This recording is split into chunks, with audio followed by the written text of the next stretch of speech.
అన్న ముందుగా మనం మాట్లాడుకోవాల్సినటువంటి అంశం మీరు కూడా చాలా నిరుద్యోగ సమస్యల కోసం చాలా పోరాటాలు చేయడం జరిగింది.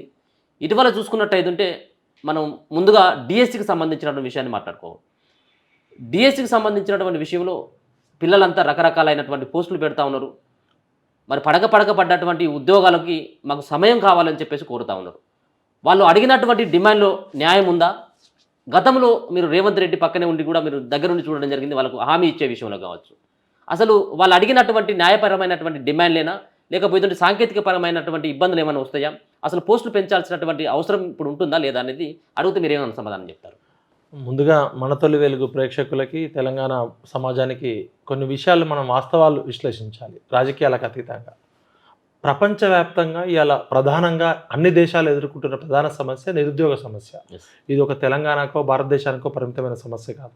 4 కోట్ల మంది ప్రజలు ఉంటే ఎంతమంది ఉద్యోగులు ఉండాలి? ఉద్యోగస్తుల్ని, గవర్నమెంట్ ఉద్యోగస్తుల్ని, టీచర్లని పెట్టుకునేది పరిపాలన బెటర్గా ఉండడం కోసం. నిరుద్యోగులకు ఉద్యోగాలు ఇవ్వడం కోసం ఏ ప్రభుత్వం కూడా డబ్బులు ఖర్చు పెట్టదు. తమ ప్రభుత్వం ప్రజలకు అందాలి. గ్రామ పంచాయతీలో విలేజ్ సెక్రటరీ దగ్గర నుంచి సెక్రటరేట్ వరకు అన్ని విభాగాల్లో ఉద్యోగులే పాలసీ మేకింగ్ అసెంబ్లీలో జరిగితే ఉద్యోగస్తులు ఆ పాలసీ మేకింగ్ని ప్రజల వద్దకు తీసుకెళ్తారు. నిరుద్యోగులకు ఉద్యోగాలు ఇవ్వడం అంటే నిరుద్యోగులను కూర్చోబెట్టి మేపడం కాదు. ఇవాళ తెలంగాణలో 1000 మందికి 14 మంది నిరుద్యోగులు ఉండాలి, ఇది యాజ్ పర్ క్యాడర్ స్ట్రెంత్ ప్రకారం. కానీ ఇప్పుడు ఉన్నది 6 నుంచి 8 మందే ఉన్నారు. ఇంకా ఒక్కొక్క 1000 మందికి 5గురికి అవకాశం ఉంది. అసలు కాంగ్రెస్ పార్టీ ఏం చెప్పింది, ఎందుకు ఈరోజు ఇంత పెద్ద ఎత్తున జరుగుతుంది అనే దానికి ముందుగా ఈ పోస్టర్ చూడండి. Priyanka Gandhi releases youth declaration. స్వయంగా ప్రియాంక గాంధీ గారు మన ఎన్నో తారీఖు అంటే మన లాస్ట్ మంత్ మే డేట్ కూడా ఉంది నాకు, నేను కూడా వెళ్ళినారు సరూర్ నగర్ మీటింగ్కి. హైదరాబాద్ యూత్ డిక్లరేషన్ ప్రకటించారు. ఎన్నో తారీఖు 2023 5వ తారీఖు మే నెల, జనవరి, ఫిబ్రవరి, మార్చ్, ఏప్రిల్, మే, కరెక్ట్గా మే నెలలో 8వ తారీఖు సరూర్ నగర్ స్టేడియంలో ఎన్నికల కంటే ముందు హైదరాబాద్ యూత్ డిక్లరేషన్ ప్రకటించారు. ఇగో రేవంత్ రెడ్డి గారు ఉన్నారు, మన ప్రియాంక గాంధీ గారు ఉన్నారు, ఆయన కాంగ్రెస్ పార్టీ వ్యవహారాల ఇన్ఛార్జ్ ఉన్నాడు. ఇప్పుడు మేమంతా కింద కూర్చొని ఉన్నాం. ఆ రోజు స్వయంగా ప్రియాంక గాంధీ గారు మొట్టమొదటి యూత్ డిక్లరేషన్ ప్రకటించారు. అసలు ఎందుకు? అదేవిధంగా రాహుల్ గాంధీ గారు చిక్కడపల్లి లైబ్రరీలో మేమందరం ఆ రోజు వెళ్ళినాం. అశోక్ నగర్లో చిక్కడపల్లి లైబ్రరీ దగ్గర ఛాయ్ తాగి తర్వాత బావర్చిలో బిర్యానీ దిగి టీ షర్ట్ లాగా వేసుకొని వచ్చి నిరుద్యోగులకు హామీ ఇచ్చింది. ఇప్పుడు వీళ్ళిద్దరు హామీ ఇచ్చారు కదా, ఇప్పుడు వీళ్ళకైతే ఒక ఇజ్జతి, ఒక విలువ ఉంది కదా. మరి ఏం చెప్పారు ఆ రోజు అని చూస్తే వాళ్ళు చెప్పిందే, భారత జాతీయ కాంగ్రెస్, తెలంగాణ రాష్ట్ర కాంగ్రెస్ కమిటీ అసెంబ్లీ ఎన్నికలు 2023 అభయహస్తం మేనిఫెస్టో. అభయహస్తం, ఇందిరమ్మ రాజ్యం, ఇంటింటా సౌభాగ్యం, తెలంగాణ రాష్ట్ర కాంగ్రెస్ కమిటీ అసెంబ్లీ ఎన్నికల మేనిఫెస్టో. శ్రీధర్ బాబు గారు రాసిన చైర్మన్ ఏం రాసిర్రు మేనిఫెస్టో. ఈ మేనిఫెస్టో ముందు కమిటీ ఉద్దేశం ఏంటంటే, టీఆర్ఎస్ పార్టీ గత 10 సంవత్సరాల్లో అనేక విధ్వంసం చేసింది, కాంగ్రెస్ పార్టీ అధికారంలోకి రాగానే ప్రజాపాలన చేస్తాం, నిరుద్యోగులకు అన్ని రకాల న్యాయం చేస్తామని చెప్పి వీళ్ళు విషయ సూచికలో ఒక 10 రకాల డిక్లరేషన్లు పెట్టారు.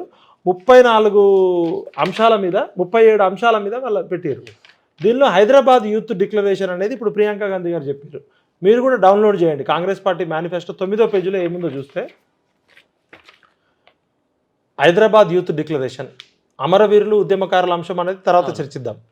పారదర్శక ప్రభుత్వ ఉద్యోగాలు, మొదటి ఏడాదిలోనే 2 లక్షల ప్రభుత్వ ఉద్యోగాల భర్తీ. ఇది మీరు తర్వాత ఎడిటింగ్లో మార్కర్తో చేయండి. మొదటి ఏడాదిలోనే SC, ST, BC, minority backlog పోస్టుల భర్తీ. ప్రతి ఏడాది జూన్ 2 నాటికి అన్ని శాఖల్లోని ఖాళీలతో జాబ్ క్యాలెండర్ ప్రకటించి సెప్టెంబర్ 17 లోపు నియామకాల పూర్తి. నిరుద్యోగ యువతకు ఉద్యోగ ఉపాధి అవకాశాలను కల్పించే వరకు ప్రతి నెల 4,000 రూపాయల నిరుద్యోగ భృతి. మరి ఇదేమైంది? ప్రత్యేక చట్టంతో టీఎస్పీఎస్సీని ప్రక్షాళన చేసి యూపీఎస్సీ తరహాలో పునరుద్ధరణ. నిరుద్యోగ నిర్మూలనకు ఏమేం చేయాలనేది చెప్పారు. అదేవిధంగా రాహుల్ గాంధీ గారు చెప్పిన అంశాలు ఇక్కడ 20వ పేజీలో యువత ఉపాధి కల్పన అని పెట్టారు. ఇది కరెక్ట్గా 7 నెలల క్రితం నవంబర్ 27వ తారీఖు 2023లో ఇదే అశోక్ నగర్ ఏరియాలో నిరుద్యోగులతో రాహుల్ గాంధీ చిట్ చాట్ చేసాడు ఛాయ్ తాగి. నిరుద్యోగులతో మాట్లాడిన అంశాలే దీనిలో పెట్టారు. కాంగ్రెస్ పార్టీ అధికారంలోకి రాగానే తొలి క్యాబినెట్ సమావేశంలోనే మెగా డిఎస్సిని ప్రకటిస్తూ ఖాళీగా ఉన్న అన్ని ప్రభుత్వ ఉద్యోగాలను 6 నెలల్లో భర్తీ చేస్తామన్నాడు. ఇప్పుడు మెగా డిఎస్సి అంటే దాదాపు 25,000 ఖాళీలు ఉన్నాయని చెప్పారు. గతంలోనే కేసీఆర్ గారు 6,000 ఖాళీలు ఉన్నాయని చెప్పారు. వీళ్ళు కొత్తగా వచ్చి 5,000తో నోటిఫికేషన్ ఇచ్చారు. మొత్తం చేయాల్సింది మెగా డిఎస్సి 6 నెలల్లో, ఇప్పుడు 8 నెలలు అవుతుంది, దగ్గర 7 నెలలు అవుతుంది. రాష్ట్రంలో ఉన్న దాదాపు 2 లక్షల ప్రభుత్వ ఉద్యోగాల ఖాళీలను భర్తీ చేస్తాం. ఒక్కసారి రుసుము చెల్లించి పబ్లిక్ సర్వీస్ కమిషన్లో పేరు నమోదు చేసుకుంటే అభ్యర్థులు ఆ సంవత్సరంలో మిగతా నోటిఫికేషన్లకు రుసుము చెల్లించే అవసరం లేదు. ఇప్పుడు గతంలో కేసీఆర్ పాలనలో 1200, 1500, 2000 ఫీజులు ఉన్నాయి. మీరు 100 రూపాయలు తీసుకొని నామమాత్రంతో చేయొచ్చు కదా అని ఇదే రేవంత్ రెడ్డి గారు చేశారు.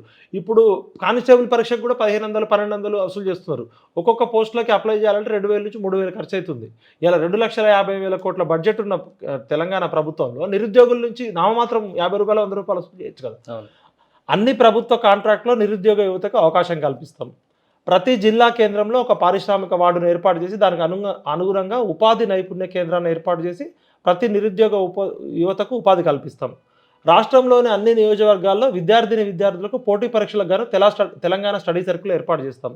రూరల్ యూత్ ఫైనాన్స్ కార్పొరేషన్ ఏర్పాటు చేసి 1000 కోట్లతో ఏర్పాటు చేస్తామన్నారు. ఇట్లున్నారు. నేను ప్రాథమిక ఇంకా చాలా ఉన్నాయి. నేను ఏమంటున్నా అంటే కేసీఆర్ ప్రభుత్వము తెలంగాణ ఉద్యమం స్టార్ట్ అయిందే మా ఉద్యోగాలు మాకు కావాలని. 2001 నుంచి 2014 వరకు తెలంగాణ ఉద్యమంలో లక్షల మంది నిరుద్యోగులు, విద్యార్థులు, యువత నష్టపోయారు. 2014 నుంచి 2023 వరకు కేసీఆర్ నోటిఫికేషన్లు వేయట్లేదని చెప్పి దాదాపు 300కు పైగా పీజీలు, పిహెచ్డీలు చేసిన పిల్లలు ఆత్మహత్యలు చేసుకున్నారు కేసీఆర్ ప్రభుత్వం కారణమని. రేవంత్ రెడ్డి గారు ఏం చేశారు? రాహుల్ గాంధీ గారు మేము కాంగ్రెస్ పార్టీ అధికారంలోకి రాగానే వచ్చిన మొదటి ఏడాది 2 లక్షల ఉద్యోగాలు చేస్తామన్నాడు. ఇప్పుడు coming to the DSC topic తీసుకొస్తే వాళ్ళు ఎందుకు చేస్తున్నారు? అసలు డిఎస్సి అనేది ఏంది? డిస్ట్రిక్ట్ సెలక్షన్ కమిటీ అనేది ఉంది కదా. ఈ మానవ అభివృద్ధిలో విద్య అనేది చాలా కీలకం. ఇవాళ తెలంగాణలో ఎస్సీ, ఎస్టీ, బీసీలు, పేదలు దాదాపు 90% పైన ఉన్నారు. బలిసిన వాళ్ళు, డబ్బున్న వాళ్ళు 5 to 10% ఉంటాయి. ఈ 90% మంది అభివృద్ధి కావాలంటే మానవ వనరులే భారతదేశానికి కీలకం. మరి విద్య ఉండాలంటే స్కూల్స్ కరెక్ట్గా ఉండాలి, విద్యార్థులు ఉంటే టీచర్లు ఉండాలి. ఒక రేషియో ఉంటుంది. ఒక 40 మందికి విద్యార్థులకు ఒక టీచర్ ఉండాలని చెప్పి. ఇవాళ దాదాపు 25,000 ఖాళీలు ఉన్నాయంటే విద్యా వ్యవస్థ ఏ విధంగా ఉందో తెలుసు. గతంలో ఉన్న కేసీఆరే దాదాపు 6,000 స్కూళ్ళు బంద్ చేసిండు, మొత్తం ప్రైవేటైజ్ చేసిండు అని చెప్పినాం. ఇప్పుడు ఇవాళ డిఎస్సి గతంలో కేసీఆర్ ప్రభుత్వం 10 ఏళ్లలో ఒకసారి 2018లో ఒక 10,000 మందితో నోటిఫికేషన్ ఇచ్చింది. ఎలక్షన్స్ టైంలో తూతూ మంత్రంగా నోటిఫికేషన్ ఇచ్చింది. అది కూడా తక్కువ పోస్టులతో ఇచ్చింది. ఎందుకు డిఎస్సి మాకు ఇప్పుడు మా దగ్గరకు వచ్చి ఇచ్చిపోయారు? నేను చెప్పే సొంత కవితం కాదు, లేకపోతే రేవంత్ రెడ్డి గారిలాగా నేను మాట్లాడలే. బాధ్యతతో, భయంతో చెప్తున్నా. డిఎస్సి అభ్యర్థులు మా ఇంటికి వచ్చి తెలంగాణ డిఎస్సి అభ్యర్థులు నాకు ఇచ్చిపోయిన విన్నపం ఏంటంటే డిఎస్సి పరీక్షలు ఆగస్టు చివరి వారం లేదా సెప్టెంబర్ నెలలో నిర్వహించాలని కోరుతున్నారు. ఎందుకు కోరుతున్నారంటే డిఎస్సి పరీక్షలు ఆన్లైన్ విధానంలో కాకుండా ఆఫ్లైన్ విధానంలో పరీక్షలు నిర్వహించాలి. ఆగస్టు చివరి వారం లేదా సెప్టెంబర్ నెలలో డిఎస్సి పరీక్షలు నిర్వహించాలి. జూన్ 24 నుండి హాస్టల్ వెల్ఫేర్ పరీక్షలు జరుగుతున్నాయి. ఆగస్టు 7, 8 గ్రూప్ 2 పరీక్షలు ఉన్నాయి. కావున డిఎస్సి పరీక్షల నిర్వహణ తేదీను వాయిదా వేయాలి. టీచర్ల బదిలీలు, ప్రమోషన్ల ప్రక్రియ పూర్తయిన తర్వాత ఏర్పడే ఖాళీలను కూడా ఈ డిఎస్సిలోనే జత చేయాలి. ఇప్పుడు డిఎస్సి అనేది ఎవ్రీ ఇయర్ వస్తే ఇంత ప్రాబ్లం లేకపోతుంది. గత 10 సంవత్సరాల్లో కేవలం 2 సంవత్సరాలు వచ్చింది. ఇప్పుడు వేస్తే మళ్ళీ ఎప్పుడు వస్తుందో కూడా తెలియదు రాజకీయ నాయకులు. పరీక్షలు ఆఫ్లైన్ ఓఎంఆర్ విధానం ఎందుకంటే షిఫ్ట్ వారీగా పరీక్షలు నిర్వహించడం వల్ల ఒక షిఫ్ట్లో పేపర్ ఈజీగా, మరొక పేపర్ కఠినంగా రావడం వల్ల అభ్యర్థులు నష్టపోతున్నారు. రాజ్యాంగం ప్రకారం ఏంటంటే ఆర్టికల్ 15, 16 అధికరణ ప్రకారం అందరికీ సమాన అవకాశాలు ఉండాలి. గుర్రము గాడిదకి పోటీ పెడితే గుర్రమే గెలుస్తుంది. అందరికీ ఈక్వల్గా ఉండాలనేది రాజ్యాంగం చెప్తుంది. జిల్లాల వారీగా పరీక్షలు నిర్వహిస్తున్నామని అధికారులు చెప్తున్నారు. కానీ స్టేట్ ఓపెన్ కోటా 5% ఎలా తీస్తారు? న్యాయపరమైన చిక్కులు రాకుండా ఉండాలంటే డిఎస్సి పరీక్షలు ఆఫ్లైన్లో నిర్వహించాలి. పరీక్షలు ఎందుకు వాయిదా అడుగుతున్నామంటే మే 20వ తేదీ నుండి జూన్ 2 వరకు టెట్ పరీక్షలు నిర్వహించారు. ఫలితాలు జూన్ 12న వచ్చినాయి. కొత్తగా టెట్ పాస్ అయిన అభ్యర్థులు పేపర్ 1లో 20,000 మంది, పేపర్ 2లో 30,000 మంది కొత్తగా క్వాలిఫై అయ్యారు. అంటే దాదాపు 50,000 మంది క్వాలిఫై అయ్యారు కొత్తగా. మరియు అప్లికేషన్స్ జూన్ 20 వరకు చేసారు, మొన్న జూన్ వరకు. అంటే ఇప్పుడు జూలై 17 నుంచి ఎగ్జామ్స్ అంటే తిప్పి కొడితే 1 మంత్ కూడా 40 రోజులు కూడా టైం లేదు. జూలై 17 నుంచి ఎగ్జామ్స్ అంటే డిఎస్సి సిలబస్ వేరు, టెట్ సిలబస్ వేరు. ఇప్పుడు టెట్ సిలబస్లో ఇవి ఉండవు, పర్స్పెక్టివ్ ఎడ్యుకేషన్ ఉండదు, పిఐఈ అనేది, కరెంట్ అఫైర్స్ ఉండదు. సిలబస్ చాలా హెవీగా ఉంది. అది మామూలుగా ఇప్పటి నుంచి చదవాలన్నా కూడా సిలబస్ కాపీని అర్థం చేసుకోవడానికి 2-3 రోజులు టైం పడుతుంది. డిఎస్సి అనేది చాలా డెప్త్గా ఉంది. డిఎస్సిలో కొత్తగా పిఐఈ అంటే పర్స్పెక్టివ్ ఎడ్యుకేషన్ మరియు కరెంట్ అఫైర్స్, జీకే ఉంటాయి. అందుకు ప్రిపరేషన్కి తగిన సమయం ఇచ్చి ఆగస్టు చివరిలో లేదా సెప్టెంబర్ మొదటి వారంలో ఆఫ్లైన్లో పరీక్షలు నిర్వహించాలి. ఆన్లైన్లో కాదు, ఆఫ్లైన్లో. పోస్టుల పెంపు ఎందుకంటే బీఆర్ఎస్ గవర్నమెంట్ ఉన్నప్పుడు కేవలం 5,000 పోస్టులతో డిఎస్సి నోటిఫికేషన్ ఇచ్చింది. అప్పుడు మేము ఆందోళన చేస్తే ప్రతిపక్షంలో ఉన్న కాంగ్రెస్ పార్టీ మేము అధికారంలోకి రాగానే 25,000 పోస్టులతో మెగా డిఎస్సి వేస్తామని చెప్పారు. కానీ 5,973 పోస్టులు జత చేసి 11,000 పోస్టులకు మాత్రమే నోటిఫికేషన్ ఇచ్చారు.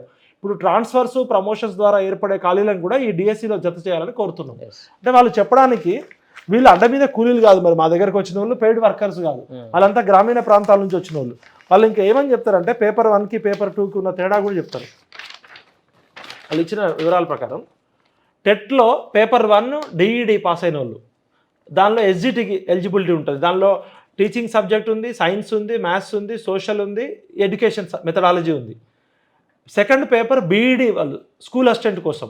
ఫస్ట్దేమో టెట్లో పేపర్ 1 ఎస్జిటిది, సెకండ్ పేపర్ బీఈడిది స్కూల్ అసిస్టెంట్ డెప్త్గా ఉంటాయి. డిఎస్సికి వచ్చేసరికి ఎస్జిటి వాళ్ళకి 20% సిలబస్ అదనంగా ఉంటుంది, పిఐఈ కానీ కరెంట్ అఫైర్స్ కానీ. స్కూల్ అసిస్టెంట్స్కి వచ్చేసరికి మ్యాథ్స్ సబ్జెక్ట్తో పాటు మెథడాలజీ ఉంటుంది, ఏ సబ్జెక్ట్కి ఆ సబ్జెక్ట్ మెథడాలజీ. ఈ సబ్జెక్ట్ ప్రిపేర్ కావడానికి వాళ్ళకి ఏంటంటే ఎగ్జామ్ షెడ్యూల్ కూడా ఒకసారి చూద్దాం, ఎందుకు వాళ్ళు అడుగుతున్నారు అనే దాన్ని మనం వాళ్ళ బాధ అర్థం చేసుకోవాలంటే ఇది వాళ్ళు ఇచ్చిందే. ఎలక్షన్స్ తర్వాత అధికారంలోకి వచ్చిన కాంగ్రెస్ పార్టీ ఏమేమి ఎగ్జామ్స్ పెట్టిందంటే మే 20వ తారీఖు జూన్ టెట్ ఎగ్జామ్, జూన్ 9వ తారీఖు గ్రూప్ 1 ఎగ్జామ్, జూన్ 12న టెట్ రిజల్ట్ వచ్చినాయి, జూన్ 24 నుంచి 28 వరకు ఎగ్జామ్స్ జరిగినాయి, జూన్ 29 డిఓ ఎగ్జామ్ జరిగింది, జూలై 7వ తారీఖు టెట్ ఎగ్జామ్ సిటీఈటీ ఎగ్జామ్ జరిగింది, జూన్ 18 నుంచి ఆగస్టు 5 వరకు డిఎస్సి ఎగ్జామ్స్ ఉన్నాయి, ఆగస్టు 9 నుంచి ఆగస్టు 7 నుంచి 8 గ్రూప్ 2 ఎగ్జామ్స్ ఉన్నాయి. అంటే మే నుంచి జూలై 7 వరకు సుమారు 45 రోజుల వ్యవధిలో వీళ్ళు 7 నుంచి 8 పరీక్షలు రాస్తున్నారు. అంటే వారానికి ఒక పరీక్ష కన్నా ఎక్కువ రాస్తున్నారు.